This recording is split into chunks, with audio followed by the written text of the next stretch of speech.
आप सब जानते हैं कि देश के अंदर किस तरीके का माहौल पैदा किया जा रहा है।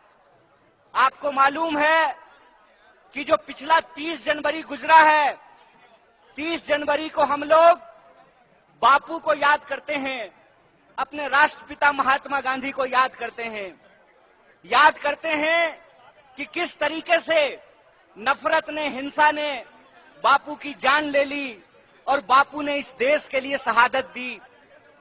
हम जानते हैं कि किस तरीके से गोडसे ने बापू को गोली मारी और जो बापू कहा करते थे, रघुपति राघव राजा राम, पतित पावन सीताराम, ईश्वर अल्लाह तेरो नाम, सबको सन्मति दे भगवान, उस बापू की हत्या करने की गई।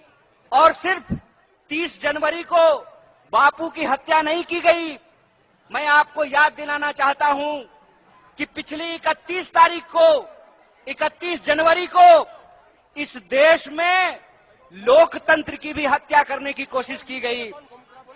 आप जानते हैं कि किस तरीके से चंडीगढ़ में मेयर का इलेक्शन हो रहा था और मेयर के चुनाव में भाजपा के पास संख्या नहीं थी, भाजपा के पास बहुमत नहीं था और आम आदमी पार्टी और कांग्रेस पार्टी के पास बहुमत होने के बावजूद, इंडिया अलायंस के पास बहुमत होने के बावजूद 8 वोट को इनवैलिड करके भाजपा का मेयर बनाया गया। जब चंडीगढ़ में ये साजिश रची जा रही थी, ठीक उसी वक्त झारखंड की इस महान भूमि पर एक भाजपाई साजिश रची जा रही थी। और वो भाजपाई साजिश क्या थी? भाजपाई साजिश ये थी कि इंडिया अलायंस का बहुमत होने के बावजूद हेमंत सोरेन झारखंड के मुख्यमंत्री थे और मुकदमे में फंसा करके एक सरकार को गिराने का प्रयास किया गया और एमएलए को खरीदने का प्रयास किया गया। और आप सबको हम बधाई देना चाहते हैं, झारखंड के आप तमाम माताओं बहनों का, कि ये आपका आशीर्वाद है कि इंडिया अलायंस रांची में कायम है। हमने उनके दांत खट्टे कर दिए हैं, हमने विश्वास मत हासिल कर लिया है और श्री चंपई सोरेन झारखंड के मुख्यमंत्री बने हुए हैं। इस बात की चर्चा मैं आपके सामने क्यों कर रहा हूं? इस बात की चर्चा हम आपके सामने इसलिए कर रहे हैं कि है झारखंड के माताओं बहनों, है झारखंड के नागरिकों, है झारखंड के निवासियों, आपको एक बात समझना पड़ेगा। आपको समझना पड़ेगा कि यह भाजपाई साजिश झारखंड के खिलाफ है, ये भाजपाई साजिश आदिवासियों के खिलाफ है, ये भाजपाई साजिश जमहूरियत और लोकतंत्र के खिलाफ है, ये भाजपाई साजिश इस देश में गरीबों के खिलाफ है, किसानों के खिलाफ है, महिलाओं के खिलाफ है, नौजवानों के खिलाफ है। यह बात हमको समझनी पड़ेगी। हमको समझना पड़ेगा कि आज हमारे साथ किस तरीके से एक एक करके हमारे हक और अधिकार छीने जा रहे हैं। हमको समझना पड़ेगा कि किस तरीके से लोकतंत्र का गला दबाया जा रहा है। हमको समझना पड़ेगा कि आज हमारे आप तमाम लोगों की लड़ाई क्या है, संघर्ष क्या है, इस बात को हमको समझना पड़ेगा। एक बात आप हमको सोच करके बताइए कि ये भाजपा के लोग जहां जाते हैं वहां जाकर के सरकार को, चुनी हुई सरकार को खरीदने और बेचने का काम करते हैं, विधायक को खरीदने की कोशिश करते हैं, मुख्यमंत्री को मिलाने का काम करते हैं। बिहार में इन्होंने, आपने देखा क्या किया। बिहार में नीतीश कुमार जी इंडिया अलायंस के पार्ट थे और नीतीश कुमार जी के ऊपर दबाव बनाया और नीतीश कुमार जी पलटी मार करके इंडिया से निकल करके एनडीए में जाकर के शामिल हो गए। वही कोशिश रांची में की गई, वही कोशिश झारखंड में की गई।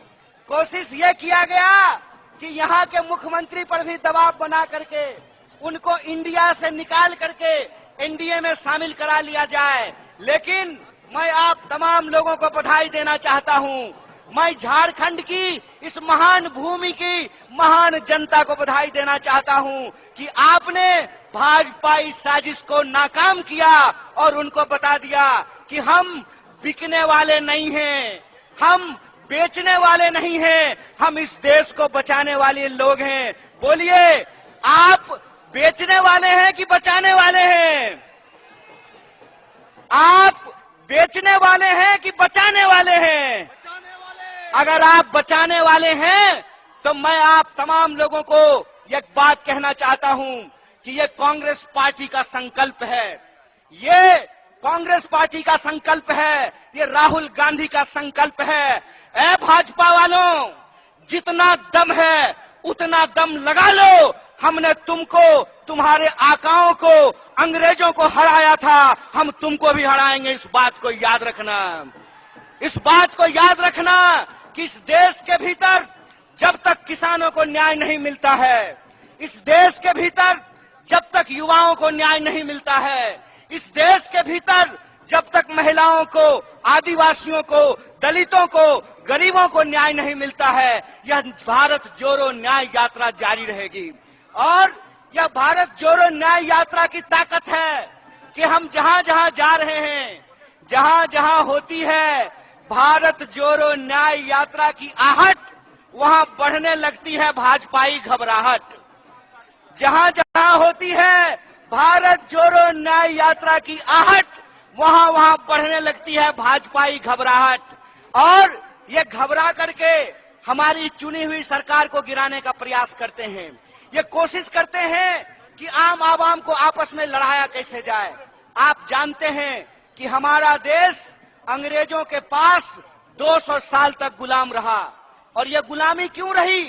ये गुलामी इसलिए रही कि भारतवासियों को आपस में लड़ाया जाता था, हिंदू मुसलमान कराया जाता था, जातियों को आपस में लड़ाया जाता था।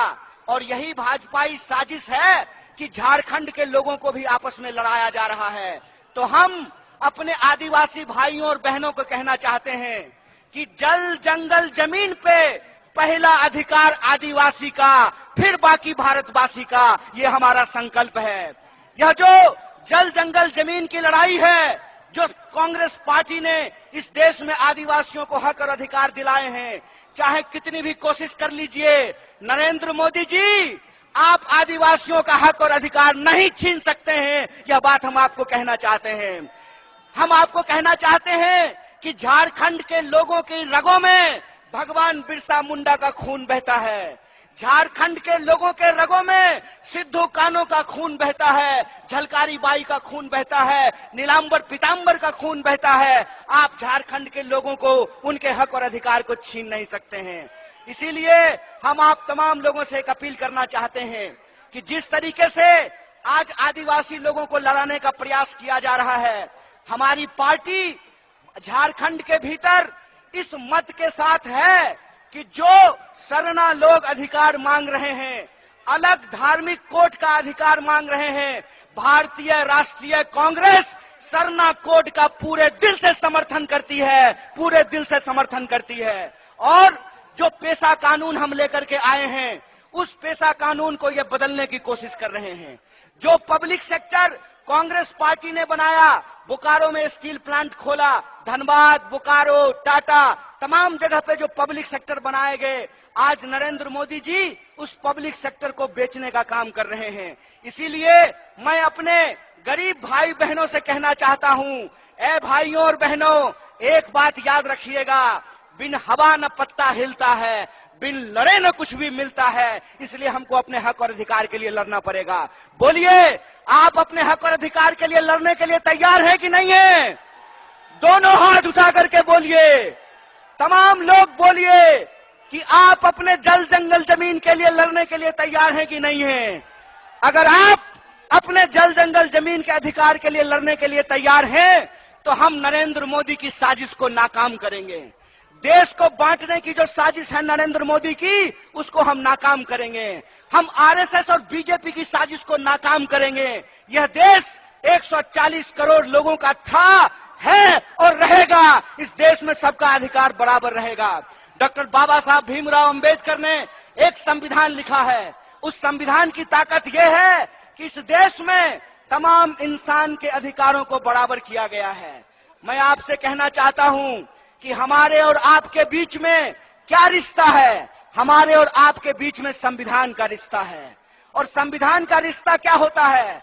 संविधान का रिश्ता ये होता है कि ये जो मंच पे बैठे हुए लोग हैं, देख लीजिए इनको, ये जो मंच पे बैठे हुए लोग हैं, इनका भी वोट एक है। और आप जो जनता नीचे जमीन पे बैठे हुए हैं, आपका भी वोट एक है। ये संविधान की ताकत है, ये डॉक्टर बाबा साहब भीमराव अंबेडकर की ताकत है। इसीलिए जब हम महात्मा गांधी को याद करते हैं तो हम महात्मा गांधी को याद करते हैं इस देश की एकता के लिए।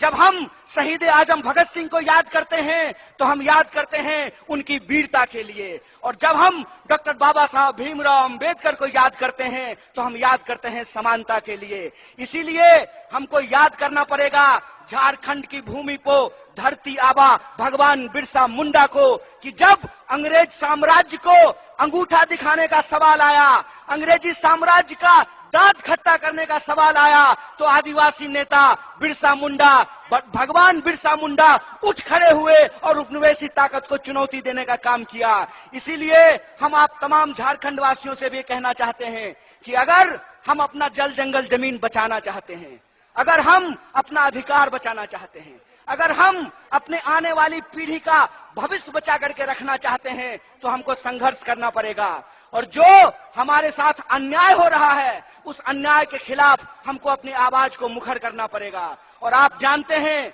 कि जब देश में बह रहा हो अन्याय की आंधी, तो न्याय के लिए लड़ रहे हैं राहुल गांधी। इस बात को याद रखिएगा।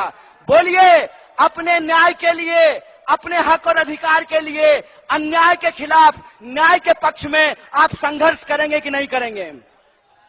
अगर आप संघर्ष करेंगे तो मैं एक बात कहना चाहता हूं, सुन लीजिए जय शाह के पप्पा जी, डैडी जी, जय शाह के डैडी जी, एक बात सुन लीजिए। आपके सूटकेस में जितना दम है ना, उतना दम आप लगा लीजिए। आपके ईडी में जितना दम है, उतना दम आप लगा लीजिए। हम भारत के लोग हैं, हम ईमान बेचने वाले लोग नहीं हैं, हम ईमान बचाने वाले लोग हैं, हम देश बचाने वाले लोग हैं। इस बात को याद रखिएगा। कहते हैं ना कि जब किसी इंसान को सत्ता मिलती है तो अहंकार सर चिढ़ करके बोलता है, और जब किसी का अहंकार सर चढ़ कर बोलता है तो ये जनता है, ये आप लोग हैं जो अपने वोट की ताकत से लोगों को कुर्सी पे बिठाते भी हैं और कान पकड़ करके कुर्सी से नीचे भी उतारते हैं। यह बात आपको याद रखना पड़ेगा। आपको याद रखना पड़ेगा कि आपके और हमारे समाज को, हमारे देश को, हमारे राज्य को जो बांटने की कोशिश की जा रही है, इस कोशिश को हमको नाकाम करना पड़ेगा। हमको ये सोचना पड़ेगा कि नेता अगर अपने बच्चा के बारे में सोच सकता है तो आदिवासियों को भी अपने बच्चे के बारे में सोचना पड़ेगा, दलितों को भी अपने बच्चे के बारे में सोचना पड़ेगा, गरीबों को भी अपने बच्चे के बारे में सोचना पड़ेगा, किसानों को भी अपने बच्चे के बारे में सोचना पड़ेगा, मजदूरों को भी अपने बच्चे के बारे में सोचना पड़ेगा। आपको सोचना पड़ेगा कि इस देश के भीतर आज जो नीतियां लाई जा रही है, उन नीतियों के चलते एक एक करके हमसे हमारा हक और अधिकार छीना जा रहा है, सारा संसाधन छीना जा रहा है। आप एक बात पर विचार करके बताइए कि इस देश के भीतर बीसीसीआई का सेक्रेटरी बनेगा गृह मंत्री का बेटा है। मतलब बीसीसीआई के सेक्रेटरी को बनाने के लिए गृह मंत्री जी तैयार हैं। गृह मंत्री के बेटा को मिलेगा बीसीसीआई का सेक्रेटरी और आम लोगों के बच्चों को मिलेगा 4 साल की ठेके वाली नौकरी। तो हम कहना चाहते हैं कि यह जो ठेके वाली नौकरी है, इसको बंद करना पड़ेगा। अगर इस देश में मंत्री बनेंगे 5 साल के लिए, प्रधानमंत्री बनेंगे 5 साल के लिए, तो मैं पूछना चाहता हूं कि गरीबों का बच्चा, आदिवासियों का बच्चा क्यों नौकरी करेगा 4 साल के लिए? आप जानते हैं कि इस देश में गरीबों के बच्चों के साथ अन्याय किया गया है। क्या अन्याय किया गया है कि एक अग्निपथ योजना लाई गई है और उस अग्निपथ योजना के चलते फौज में जो अस्थायी नौकरी होती थी, उस नौकरी को समाप्त कर दिया गया है। आप कोई भी डिपार्टमेंट उठा करके देख लीजिए, अस्थायी नौकरियों को समाप्त किया जा रहा है, ठेके पे नौकरी दी जा रही है। तो मैं आपसे ये पूछना चाहता हूं कि जब इस देश में प्रधानमंत्री 5 साल के लिए होगा तो अग्निवीर में 4 साल के लिए नौकरी क्यों दी जा रही है? ये इस देश के नौजवानों के साथ अन्याय किया जा रहा है। इसीलिए मैं नौजवानों से अपील करना चाहता हूं, हे नौजवान, ये आपके हक और अधिकार की लड़ाई है। अगर आप अपने हक और अधिकार के लड़ाई के लड़ने के लिए तैयार हैं तो आपको न्याय योद्धा बनना पड़ेगा।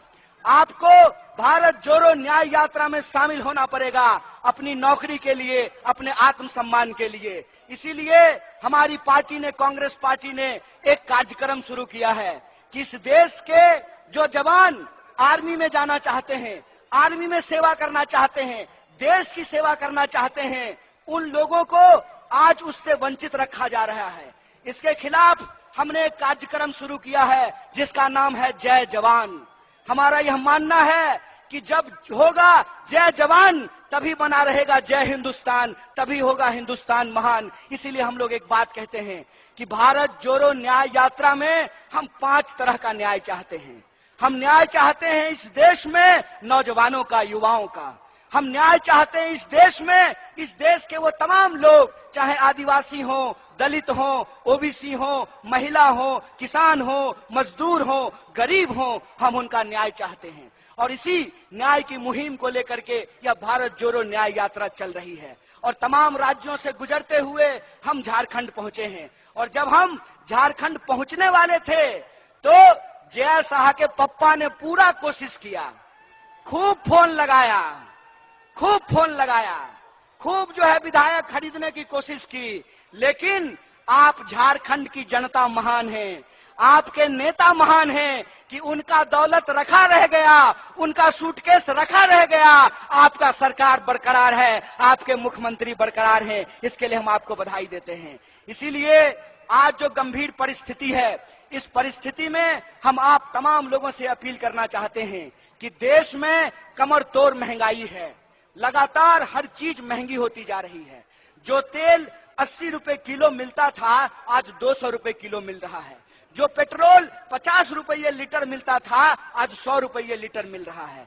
जो एलपीजी का सिलेंडर 500 रुपए में मिलता था आज 1200 रुपए में मिल रहा है। लगातार महंगाई बढ़ती जा रही है, लगातार बेरोजगारी बढ़ती जा रही है। आप जानते हैं कि देश में 45 साल में सबसे ज्यादा बेरोजगारी है आज की तारीख में। भारत दुनिया का सबसे नौजवान देश है, दुनिया का हर 5वां नौजवान भारतीय है। लेकिन हमारा दुर्भाग्य ये है कि आज देश में सबसे ज्यादा बेरोजगारी है। एक तरफ कमर तोड़ महंगाई है, दूसरी तरफ कमर तोड़ बेकारी है, और तीसरी तरफ आप आए दिन यह खबर सुनते होंगे कि महिलाओं के ऊपर अत्याचार हो रहा है। आप ये खबर सुनते होंगे कि आदिवासियों के ऊपर अत्याचार हो रहा हो। आप ये खबर सुनते होंगे कि दलितों के ऊपर अत्याचार हो रहा है। तो भारत के किसी न किसी कोने में किसी न किसी भारतीय के ऊपर अत्याचार हो रहा है। इस अत्याचार से हम मुक्ति चाहते हैं, इस अत्याचार से हम आजादी चाहते हैं। हम चाहते हैं कि संविधान ने जो हमको अधिकार दिलाया है उस अधिकारों को हम बचा करके रखें, उस अधिकार को हम सुरक्षित करके रखें। इसीलिए हम आप तमाम झारखंड के लोगों को ये कहना चाहते हैं कि ये लड़ाई देश बचाने की लड़ाई है, ये लड़ाई विचारधारा की लड़ाई है। इस विचारधारा की लड़ाई में एक तरफ वो लोग हैं जो इस देश को बेचने की साजिश कर रहे हैं। वो क्यों कर रहे हैं कि वो बड़े बड़े धन्ना सेठों से चंदा लेते हैं और चंदे के दम पर मीडिया को खरीदते हैं और जनता के सवालों को गुमराह करने का काम करते हैं। इसीलिए मैं कहता हूं कि इस मॉडल के खिलाफ हमको आवाज उठाना पड़ेगा।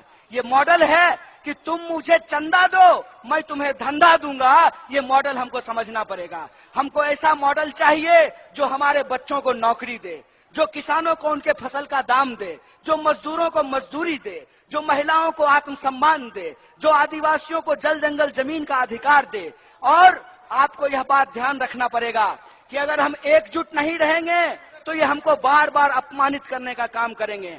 आपने देखा कि मोदी जी का समर्थक एक चापलूस पत्रकार किस तरीके से आदिवासियों को अपमानित करने का काम किया। हेमंत सोरेन के नाम पर, हेमंत सोरेन के बहाने किस तरीके से उन्होंने आदिवासी अस्मिता को अपमानित करने का काम किया।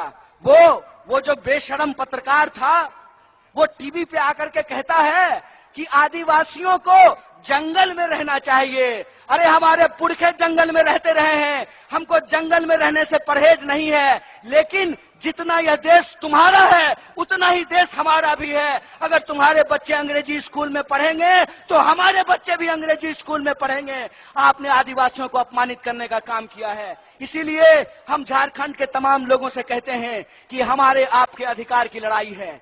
इस अधिकार की लड़ाई में 5 तरह के न्याय को सुरक्षित करके एक मुट्ठी की तरह हमको एकजुट रहना पड़ेगा।